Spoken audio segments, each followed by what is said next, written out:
Çin'in Doğu Türkistan'daki sözde valisi Şöre Zakir, Doğu Türkistan'ın açık bir bölge olduğunu ve mesleki eğitim merkezlerini ziyaret etmek isteyen Birleşmiş Milletler'in gözlemci heyetlerine bölgedeki gerçekliği adil bir şekilde tanıtmak için kapılarının açık olduğunu belirttiği bildirildi.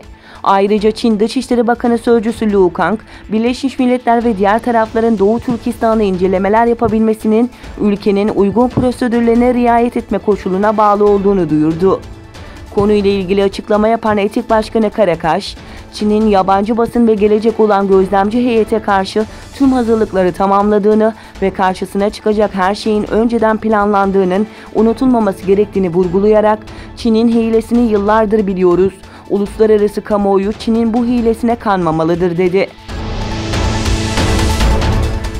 Doğu Türkistan'daki toplama kampları ile ilgili dünya kamuoyunda yükselen eleştirilere karşı algı oluşturabilmek için harekete geçen Pekin, daha önce varlığını tamamen inkar ettiği işkence merkezlerine ilk kez basın mensuplarının girmesine izin verdi. Çin yönetimi pimpon oynayan, dans eden, spor yapan tutsak Uygur Türklerini kameraların karşısına çıkardı. En ince detaylarına kadar ayarlanmış basın gösterisinde 2 yıldır faaliyette olduğu tahmin edilen kampların amacı, yapılan işkenceler ve kayıp Uygurlar ile ilgili hiçbir soruya cevap verilmedi. İsrail basınında yer alan haberlere göre İsrail Başbakanı Netanyahu, Katar'ın Gazze şeridinde çalışanların maaşlarının ödenmesi için gönderdiği fonların transferinin durdurulması için talimat verdi. İsrail hükümeti abluka altındaki Gazze şeridinde çalışanların maaşlarının ödenmesi için gönderilen Katar fonlarının transferini durdurdu. Çin, İslam'ı sosyalizmle uyumlu hale getirmek için 5 yıllık bir planı kapsayan yasa çıkardı.